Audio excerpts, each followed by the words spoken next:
ఎవరితో ఇబ్బంది ఉండదు అని అనుకుంటామో వాళ్ళ దగ్గర కూడా జాగ్రత్తగా ఉండాలా. ఇబ్బంది ఉంటుందంటే ఇంకా జాగ్రత్తగా ఉండాలి. సందేహించదగినవాడు భయానికి కారకుడైతే అతడు సర్వనాశనం చేస్తాడు. అందుచేత అతన్ని వధించాలి.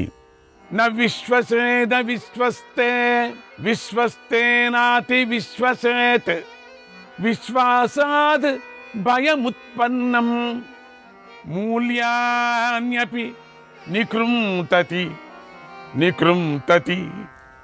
నమ్మకూడని వాడిని ఎప్పుడు నమ్మరాదు, నమ్మిన వాడిని కూడా పూర్తిగా నమ్మరాదు. ఎందుకంటే నమ్మిన వాడి ద్వారా కలిగే భయం సమూలంగా రాజును నాశనం చేస్తుంది. రాజు బాగా పరిశీలించి తన రాజ్యంలోనూ శత్రు రాజ్యంలోనూ చక్కని గూఢచారులను ఏర్పాటు చేసుకోవాలి. శత్రు రాజ్యంలో నాస్తికులకు తాపసులను గూఢచారులుగా నియమించుకోవాలి.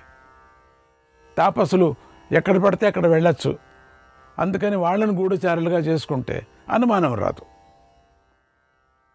గూఢచారులు ఉద్యానవనాల్లోనూ విహార క్షేత్రాల్లోనూ దేవాలయాల్లోనూ పానగృహాలలోనూ సందుగొందుల్లోనూ సమస్త తీర్థాలు 4 వీధులు కలిసే కూడలి ప్రదేశంలోనూ బావులు పర్వతాలు అడవులు 4 కలిసే ప్రదేశాల్లోనూ నదుల వద్ద సంచరిస్తూ ఉండాలి. అన్ని చోట్ల పెట్టాల. ఇది రాజనీతి. చూడండి, దుర్మార్గమైన రాజనీతి. రాజైన వాడు వినయశీలుడుగా ఉండాలి. ఏదో కొంచెం అది ఇది 2 చెప్తున్నాడు. రాజు మనస్సు మాత్రము కత్తిలాగా ఉండాలి. ఎంతటి భీకర కార్యాన్ని తలబెట్టినా కూడా రాజు చిరునవ్వు నవ్వుతూనే ఉండాలి. అవసరమైతే చేతులు జోడించి దొంగ శపథాలు చేయాలి, సమాధానపరచాలి, తల వంచి కాళ్లకు కూడా మొక్కాలి, ఆశ చూపించాలి. ఇవన్నీ ఐశ్వర్యాన్ని పొందాలనుకునే రాజు చేయాలి. పుష్పించినా ఫలించదు, ఫలించినా అందవు, పచ్చివైన పండులాగా కనిపిస్తాయి.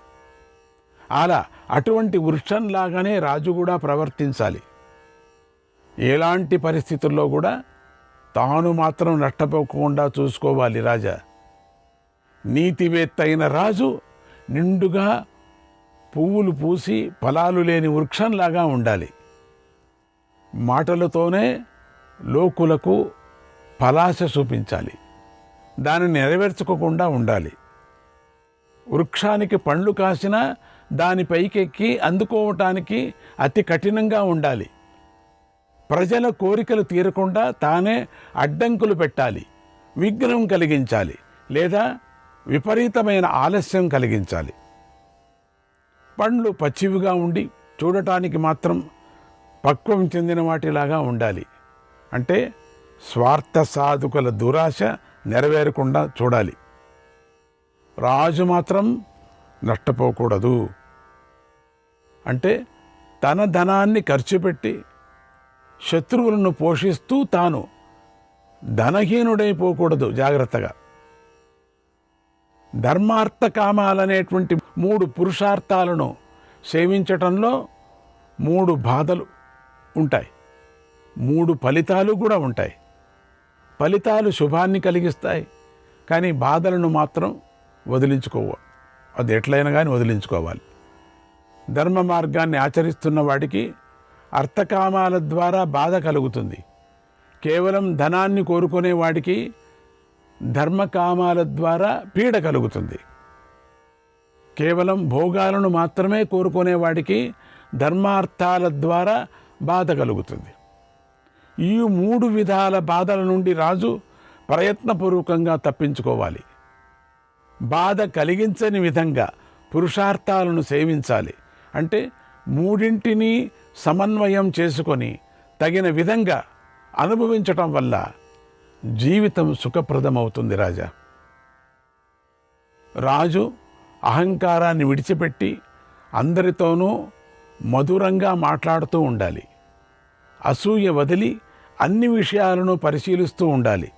శుద్ధమైన చిత్తం కలిగి విప్రులతో కలిసి ఆలోచించాలి. రాజు పదవి అంటే ఇన్ని కష్టాలున్నాయి చూడండి. కష్టం వస్తే తనను తాను ఉద్ధరించుకోవాలి. దానికోసమై మృదువైన పనిని చేయటానికి సిద్ధపడాలి. దారుణమైన పనిని చేయటానికైనా సిద్ధపడాలి. సామర్థ్యం ఉంటే మాత్రము ధర్మ మార్గాన్ని అనుసరించి పనిని చేయాలి.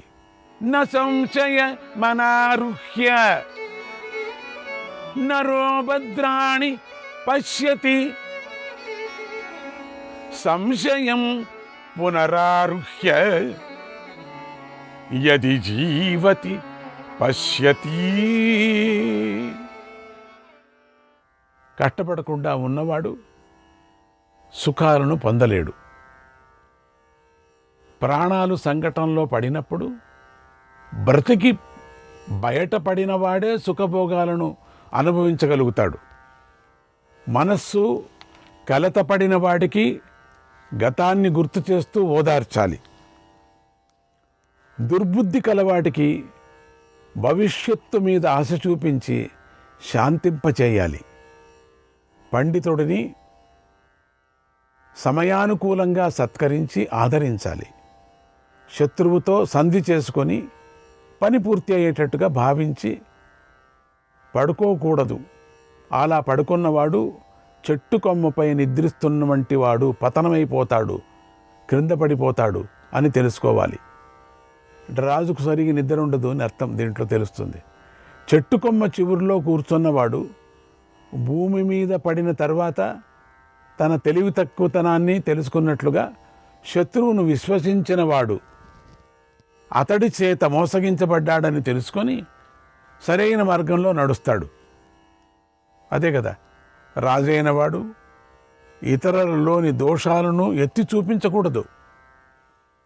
తన ఆలోచనలను ఎప్పుడూ కూడా రహస్యంగానే ఉంచుకోవాలి. శత్రు గూఢచారులకు తన సంతోషానికి సంబంధించిన చేష్టలను, కోపానికి సంబంధించిన చేష్టలను తెలియనివ్వకూడదు. చివరికి తన గూఢచారులు ఎదుట కూడా తన చేష్టలను తెలియనివ్వకోకుండా ప్రవర్తించాలి. రాజు జాలరి వంటివాడు. ఎన్నో దారుణమైన కర్మలు చేయాలి. అప్పుడే ఐశ్వర్యాన్ని పొందుతాడు. క్రూరమైన కర్మలు ఆచరించకపోతే వృద్ధి చెందలేడు రాజు. శత్రుబలం బలహీనమైనప్పుడు, రోగాలతో పీడించబడుతూ ఉన్నప్పుడు, పరిస్థితులంతా బాగానే ఉన్నాయని నిశ్చింతగా ఉన్నప్పుడు రాజు ఒక్కసారిగా శత్రువుపై దాడి చేయాలి. ఆ సమయం చూసుకొని దాడి చేయాలి. ఆ దాడి చేసినప్పుడే ఆ రాజ్యం దక్కుతుంది మనకు. ధనవంతుడు మరో ధనవంతుడి వద్దకు వెళ్ళడు. అలాగే పనిలో కృతార్థుడైన వాడు ఇతరులతో స్నేహం చెయ్యడు. కాబట్టి ఏ పనినైనా సరే సగం మాత్రమే చేయాలి. సంపదలు కోరుకునే రాజు అసూయకు లోను కాకుండా సంధికైనా యుద్ధానికైనా ప్రయత్నిస్తూ ఉండాలి. తానెప్పుడు ఉత్సాహంగా ఉండేందుకే ప్రయత్నించాలి కదా. రాజు ఎప్పుడు ఏం చేస్తాడో అనే సంగతి మిత్రులకు కానీ శత్రువులకు కానీ తెలియనివ్వకూడదు. ప్రారంభించిన పని లేదా పూర్తి అయిన పని మాత్రమే వారికి కనిపించాలి, వారికి తెలియాలి. తన మీదకు ఏది రానంత వరకు ఏమొస్తుందో అని భయపడుతూ అన్ని ఏర్పాట్లు చేసుకోవాలి. భయం కలిగినప్పుడు మాత్రం నిర్భయంగా వ్యవహరించాలి. భయాన్ని ఎదురించి శత్రువును దెబ్బతీయాలి. దండించి లొంగ తీసుకున్న శత్రువుపై రాజు దయ చూపించకూడదు. ఎప్పటికీ కూడా దయ చూపిస్తే మృత్యువును పిలిచిన వాడవుతాడు. మృత్యువును తన పక్కలో కూర్చోబెట్టుకున్నవాడవుతాడు. అది కంచరగాడిద గర్భం ధరించడం వంటిది అని తెలుసుకోవాలి. ఏంటి? కంచరగాడిద గర్భాన్ని ధరించి ప్రసవించిన తక్షణమే మరణిస్తుంది అంటే మరణిస్తాడు అని అర్థం. కంచరగాడిద అట్లా గర్భం ధరించి ప్రసవించిన తక్షణమే మరణిస్తుందట. అనాగతం హి బుద్ధ్యేత యచ్చ కార్యం పురఃస్థితం నతు బుద్ధిక్షయాత్ కించిత్ అతిక్రామేత్ ప్రయోజనం. అతిక్రామేత్ ప్రయోజనం. భవిష్యత్తులో చేయవలసిన పనిని గురించి ముందుగానే ఆలోచించుకోవాలి. దానికి తగినట్లుగా ఏర్పాటు చేసుకోవాలి. అలాగే ఎదుటకు వచ్చి మీద పడిన పని విషయంలో కూడా అలాగే ప్రవర్తించాలి. కానీ బాగా ఆలోచించకుండా ఏ పనిని విడిచిపెట్టకూడదు. ఉద్దేశాన్ని విడిచిపెట్టకూడదు. ఐశ్వర్యాన్ని కోరుకునే రాజు దేశకాలాలను బట్టి నడుచుకొని కర్తవ్యాన్ని చేయాలి. దైవము, ధర్మము, అర్థము, కామాలను సేవించాలి. తన శుభానికి దేశకాలాలే కారణాలు అని గ్రహించాలి. ఇదే నీతి శాస్త్రం చెప్పిన విషయం. శత్రువు చిన్నవాడే కదా అని ఉపేక్షిస్తే వాడే తాటి చెట్టులాగా పెరిగిపోతాడు. మొదట దుష్టబోధన చేసి మంచి బోధన చేస్తున్నాడు. అడవిలో పుట్టిన అగ్నిలాగా విజృంభించి అచిరకాలంలోనే మహావినాశాన్ని కలిగిస్తాడు, సృష్టిస్తాడు. ఓ మహారాజా, నీ శత్రువు అలాంటి వాడే, గమనించు. నిప్పురవ్వను మెల్లగా రాజేస్తే వృద్ధి చెందుతుంది. అలాగే తనను కూడా క్రమంగా వృద్ధి చేసుకున్న రాజు శత్రువులనే ఎంత ఇంధనాన్ని అయినా మింగేస్తాడు, అంటే వధిస్తాడు. రాజు ఎవరికైనా మాట ఇచ్చి ఆశ చూపిస్తే దాన్ని త్వరగా నెరవేర్చకూడదు. తీర్చవలసిన సమయం వచ్చినప్పుడు ఏదో ఒక అడ్డంకిని కల్పించుకొని వ్యవధిని పెంచుకోవాలి. తగిన కారణాలు చూపించాలి. ఆటంకాలు కలిగిస్తూ కాలాన్ని జప్యం చేయాలి. దానికి చూపించే కారణాలు తగినట్లుగా ఉండాలి. అతుక్కుపోయేటట్లుగా యుక్తియుక్తంగా ఉండాలి. రాజు ఎప్పుడూ సిద్ధంగా ఉండి తగిన సమయాల్లో శత్రువులను సమూలంగా నరికివేయాలి. ఓ మహారాజా, నువ్వు పాండవుల విషయంలో కానీ ఇతరుల విషయంలో కానీ రాజనీతి పాటించు. ఆతరపడద్దు. ఏదేంటో ఇప్పుడే నిర్ణయించుకోవద్దు. అందుకే నీకు ఇంతగా నేను చెప్పాను. ఇంతగా ఇన్ని రోజులు కూర్చొని నీకు ఎందుకు చెప్పినానంటే, ఇప్పుడు నువ్వు ఆతరపడి ఏదైనా చేస్తే నీకు చెడ్డ పేరు ఉండిపోతుంది. ఆ శత్రువులు బలాఢ్యులైతే ఏం చేయాలా? వాళ్ళు బలం లేని వాళ్ళైతే ఏం చేయాలా? వాళ్ళని ఏ విధంగా మోసగించి కొట్టాలా? వాళ్ళు ఏ విధంగా రాజ్యాన్ని సంపాదన చేసుకున్నప్పుడు కూడా ఎట్లా కొట్టాలా? మొత్తం మహాభారతం అంతా కథ ముందుకొచ్చేదంతా కణికుడు చెప్పుకొని వచ్చాడు. దీన్నన్ని విరుగుడు ప్రశ్నలు వేసుకొని రావాలని నాకు చాలా ఇష్టం. దీనికి అద్భుతమైనటువంటి వ్యాఖ్యానం రాయవాలని ఎప్పటికైనా అనుకున్నా నేను. ప్రతి ఒక్కటి కూడా మహాభారతంలో వచ్చేటువంటి దృశ్యాలు ఉన్నాయి కదండి, ఆ దృశ్యాలకు సంబంధించిన మాటలే కణికుడు మాట్లాడాడు. ఇంతవరకు మనకు అనిపించవచ్చు బోరు, ఏంటి ఇంతగా చెప్పాలనా అని. అది బోరు కాదు. అది మహాభారతాన్ని ఇండైరెక్ట్గా చెప్పుకొచ్చాడు ఆయన. వ్యాసుడు ఎంతగా మనకు అందించారు. అది రాజుకి మనకు అనిపిస్తుంది గుడ్డి రాజుకి ఎందుకు అని, కానీ గుడ్డి రాజు నుంచే కదా అన్నీ జరుగుతున్నాయి ఇక్కడ. అందుకని అందరికీ తానే చెప్పాల పిల్లలకి. అది చెప్పనేనే కణికుడు చెప్తున్నాడు. రాజు వింటున్నాడు కణికుడు మాట, కానీ దుర్యోధనుడు వినడు కదా. అందుకని ముందుగా రాజుకు సరిచేస్తున్నాడు. నువ్వు మునిగిపోకుండా చూసుకో. నువ్వే శ్రేష్ఠుడివి అందరూ అనుకుంటున్నారు, శ్రేష్ఠుడు అని అనుకుంటున్నారు.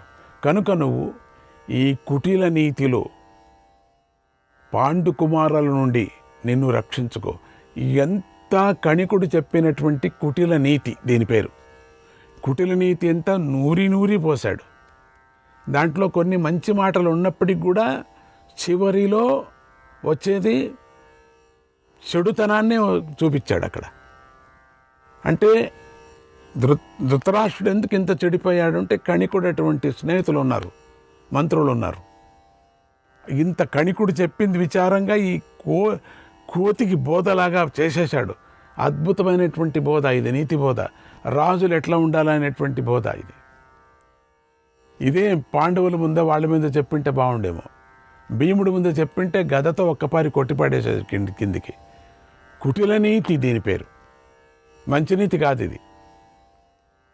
ఆ కోతికి జరిగినటువంటి జరిపాడు ఈ కరణికుడు. ఆ పాండుకుమారుల నుండి నిన్ను రక్షించుకో.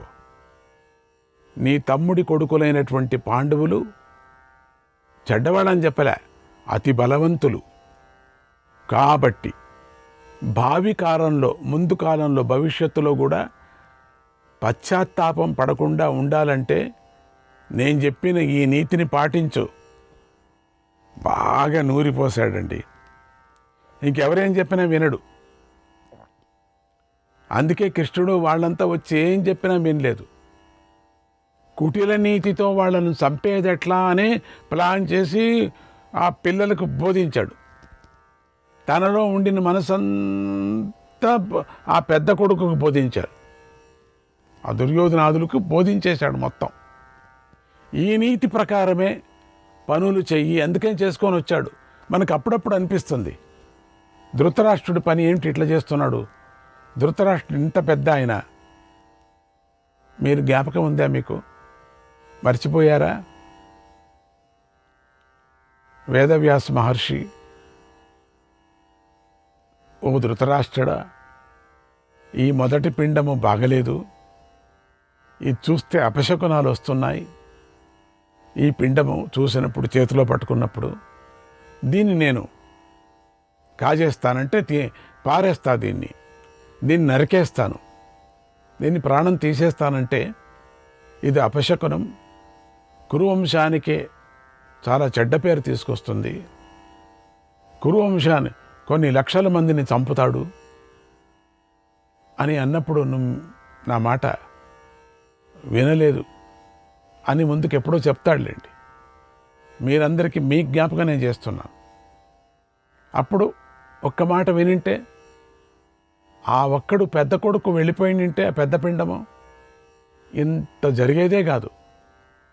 దాని నుంచి అంతా జరుగుతున్నది ఇక్కడ. అంటే వ్యాసుడిది ఏమీ తప్పులేదు ఇక్కడ. ఉండిని చెప్పాడు, అయ్యా దీన్ని తీసేసేయి, ఇది బాగలేదు, ఇది విషము అన్నప్పుడు వినలేదు. అప్పటి నుంచినే ఆ పిండం నుంచినే ప్రేమ పెట్టుకున్నాడు ఈ గుడ్డోడు. ఇంక పుట్టిన తర్వాత పుట్టుకుంటాడా? అందుకని ఇక్కడి కణికుడు చెప్పినటువంటి ఈ నీతి ప్రకారమే పనులు చెయ్యి. అందుకనే మొదటే అటువంటి వాడు ధృతరాష్ట్రుడు. మనకు అనిపిస్తూ ఉంటుంది, ఎందుకు ఇంత చెడ్డవాడైపోయాడని. అని ఈ విధంగా కణికుడు ధృతరాష్ట్రుడికి ఉపదేశించి అంతే పుల్లబెట్టి వెళ్ళిపోయాడు. ఇంకదే కదా కావాల్సింది. ఇంకా లగులుకుంటుంది. ఇక ధృతరాష్ట్రుడు శోకంతో కలత చెందుతూ, విపరీతంగా బాధపడుతూ అలాగే ఉండిపోయాడు. మనస్సు బాగలేదు, చాలా కష్టపడుతున్నాడు. వాళ్ళని చూసి కుళ్ళు కష్టపడుతున్నాడు. శ్రీకృష్ణాయ పరబ్రహ్మణే నమః. పాంచాల రాజుపై విజయం సాధించటంలో పాండవులు చూపిన బలపరాక్రమాలకు లోకమంతా ఆశ్చర్యపోయింది. పాండవులను మెచ్చుకుంది. ధర్మరాజు యువరాజు అయ్యాడు. అది కౌరవులకు తలవంపు అయింది. ఓడిపోయారు కదా. పాండవులను చూసి వారు అసూయపడ్డారు, లోలోన కుమిలిపోయారు. వాళ్ళ నాన్న ఎట్లా కుమిలిపోయాడో వీళ్ళు కూడా అట్లే కుమిలిపోయారు. ఎలాగైనా సరే పాండవులను వధించి తీరాలనేటువంటి నిర్ణయానికి వచ్చారు అందరూ. ఈ 100 మంది కూడా ఈ ఒక రోజున శకుని, దుర్యోధనుడు, దుశ్శాసనుడు, కర్ణుడు సమావేశమై దుష్ట మంత్రాలోచన చేశారు. శ్రీకృష్ణాయ పరమాత్మనే నమః.